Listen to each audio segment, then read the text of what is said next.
Okay, thank you. Assalamualaikum warahmatullahi wabarakatuh. Honorable Mr. Heri Mulyono and then friends. In this section, we would like to explain about the learning theory that may be conducted in classroom. Those are behaviorism, cognitivism, objectivism, and then the last one is constructivism. And then here, we would like to explain the way to implement that theory in the classroom also. And then furthermore, this group will also explain the technology which are suitable for the theory implemented. Okay, before we go to the material, let me introduce our group. Previous slide.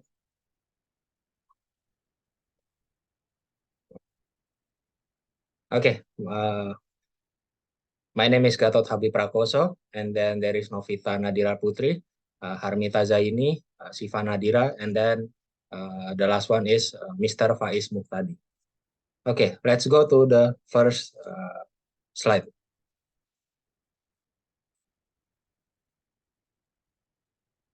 Okay, the first theory is behaviorism.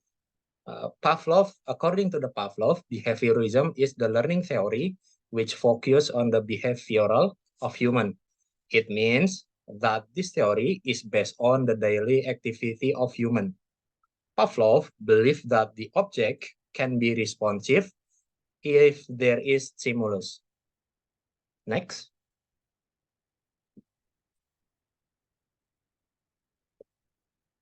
Okay, and then this is the experiment which is conducted by Pavlov using the dog as the object. Yeah, as we can see that there are 4 pictures related about the dog and then the implementation of behaviorism. As the information state, the dog is interested with the food directly at the first picture. And then the second picture, the dog is not interested with the bell when it rings. So there is no response when the bell rings because there is no food. And then the third picture informed that the dog hears the bell, and then at the same time, the dog is interested with the food. And then, yeah, the response is salvation. And then the last one is when the dog hears the bell, the dog knows that it's time to eat. It means the bell means a food. So the stimulus can be a food and then the bell, and then the response is the dog reaction. The reaction will be unconditional response and then conditional response, salvation and non-salvation. Next.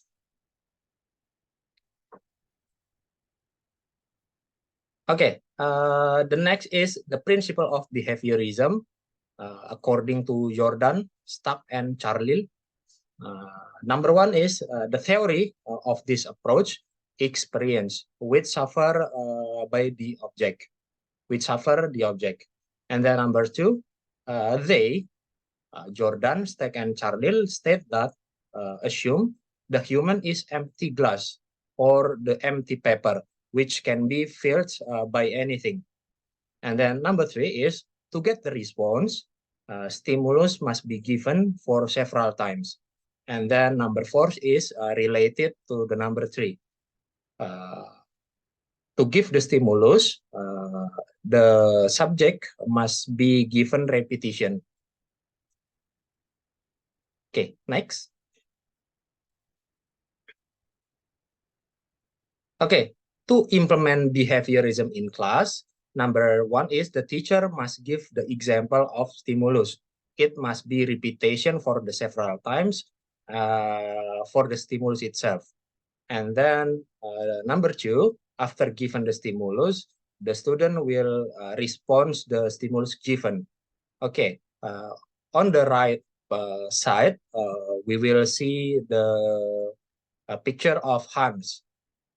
Okay, when the people see the picture, okay, 1, this is 1, there is 1 finger, and then the students will follow the sounds or the stimulus. And then after all, the sentence will be erased or deleted. Just see the picture, and then the students will do some repetition for creating the same sentence. Behaviorism is suitable to be implemented for the elementary class or grades. Yeah, and then for the next theory learning will be explained by Novita Nadira. It's about cognitivism. Your time. Okay, thank you. So the next theory is about cognitivism.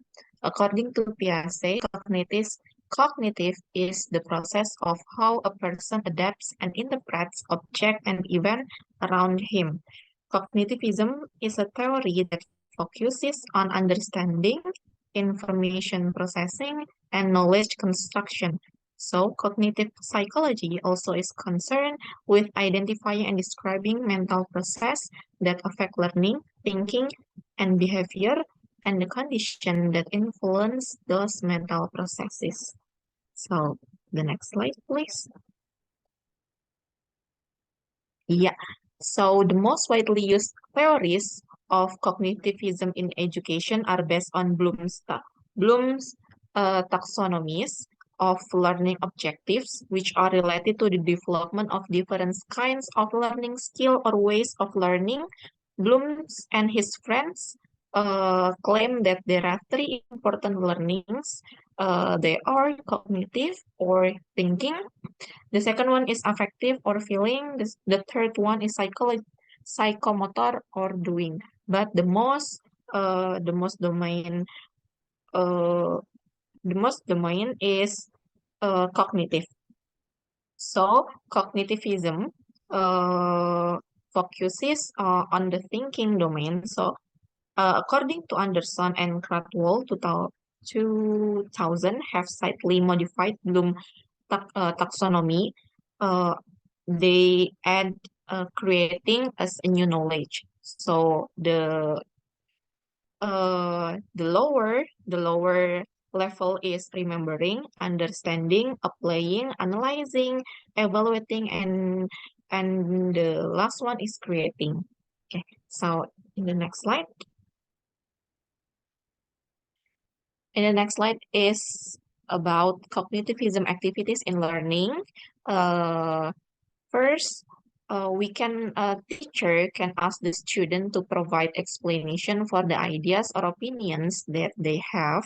And the second one, teacher can assist student in exploring and understanding how ideas are connected, and also improve student comprehension and recall through the use of visualization and games in delivering the materials. And the last one is teacher can ask a student to reflect on their experience through keeping a journal or daily report on what activity they did. And in the next slide,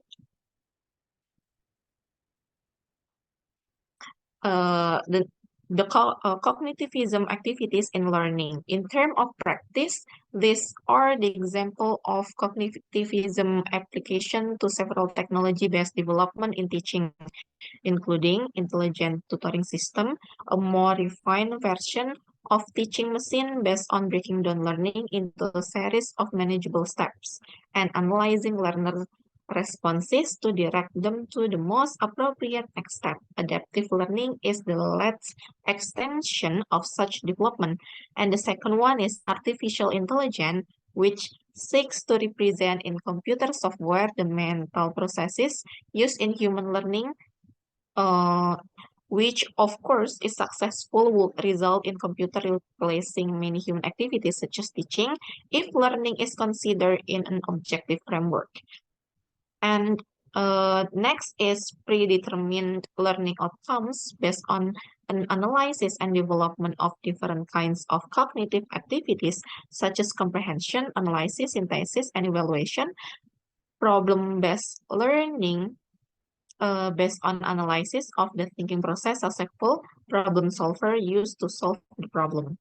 And the last one is an instructional design approach that attempts to manage the design of teaching to ensure successful achievement of predetermined learning outcomes of or objective. And the next slide will be explained by Harmita. Okay, thank you so much, Ms. Novita. So the next theory is about objectivism. So based on the explanation, Mr. Harry, in his video, objectivism and behaviorism cannot be separated. So in objectivism, there are fact and principle. So the core definition of objectivism is knowledge. It means that is material that teacher will be discussed when teaching, and knowledge itself is standard or achievement of student. For example, if a teacher have standard grades, so student must achieve that standard itself. In objective, of course, they are such as assignment and testing to grade standard. So if a student, in order student to get standard that has been teacher said, so student must give such as assignment and testing, something like that. And next slide, please. And then objectivism approaches to teaching. So there are two. The first one is digital media and textbook. As we know, time goes by. Digital media is also getting more developed. It greatly facilitates all human activities, especially in education. The existence of digital media gives teacher access to diverse and actual learning resources. So teacher can use website, videos, application, and other online resources to add relevant and interesting content to their lesson. And then digital media allows teacher to create more interactive and engaging learning experience for students. So it can help improve student engagement and understanding. And then textbook also help ensure that students learn material that is relevant and in line with education standard. Textbook also usually have a well-organized structure which helps students understand concept gradually. And also textbook often have chapter, subchapter, and index that make finding information easy. So from both approaches, it can help students to achieve the standard of objectivism that has been set by teacher. But the role of the teacher is very important to help students to achieve the standard that has been teacher set, something like that. And the next slide will be presented by Ms. Siva Nadira. Okay, so for the next learning theory is constructivism. So what is constructivism actually? So constructivism is a learning theory that emphasizes the active role of learners in building their own understanding. Or according to Eliot et al., on their book, Constructivism is an approach to learning that hopes that people actively construct or make their own knowledge, and that reality is determined by the experiences of the learner. Okay, so all knowledge is socially constructed. Learning is a social activity.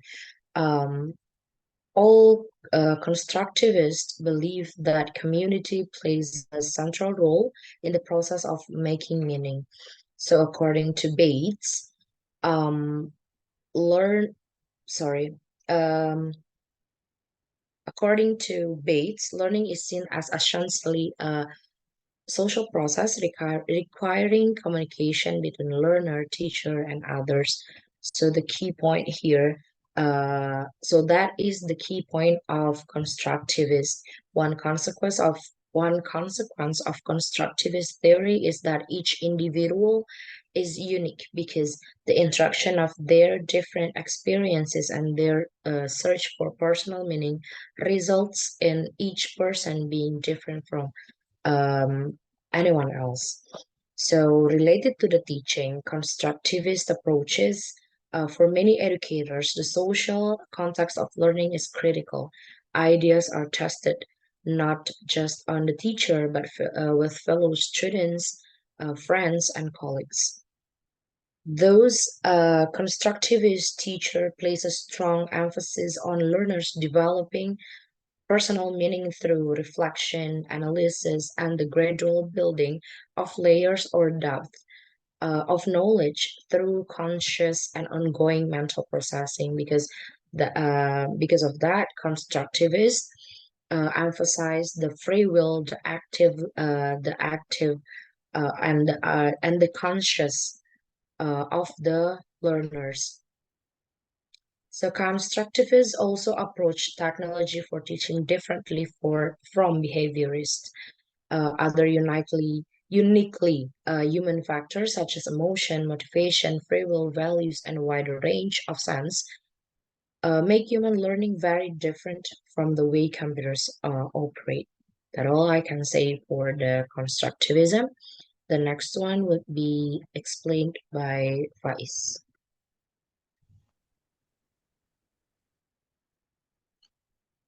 Okay, so I'm gonna compile all of this, the differences between each and every one of the theories and apply them to which teaching method or technology application that is suitable to have those.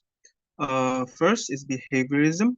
Behaviorism focuses on the observable behavior as indication of learning. So the technology used should have a system of reward and punishment and repetition, and also role running. Also, one of the technology that can be best to use this is that has gamification and immediate feedback. Also, cognitivism focuses on mental process like perceptions and problem solving. So the best technology application should to enforce cognitism is to have like interactive simulations between the technology and for the students. And the third is constructivism. Constructivism learns through experience and interaction with their environment. So the technology used must have an active learning, problem-based learning, collaborative activities, and yeah. So the technology platform that is best for using the constructivism should have collaborative learning platforms. And the last is objectivism. Objectivism is more about the teacher-centered, focus on teacher-centered. So the teachers must guide them, like herd the students towards their goal. So if the teacher's gonna play a big part in it, the best technology used should have a structured learning modules and structured curriculum and standardized assessment. And next slide, please.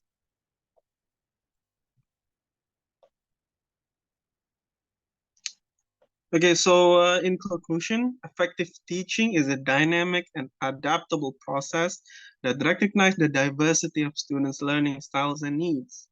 It is more advantageous to blend teaching strategies from various perspectives that is suitable for our students. Also, teachers should maintain an open line of communication with their students. knowing their weaknesses and considering the individualistic characteristic of each of our students, and create more engaging and effective learning environment for teachers and also from everyone in the classroom. And you know what they say, only the teachers knows best for their students. So I think that is all from our group.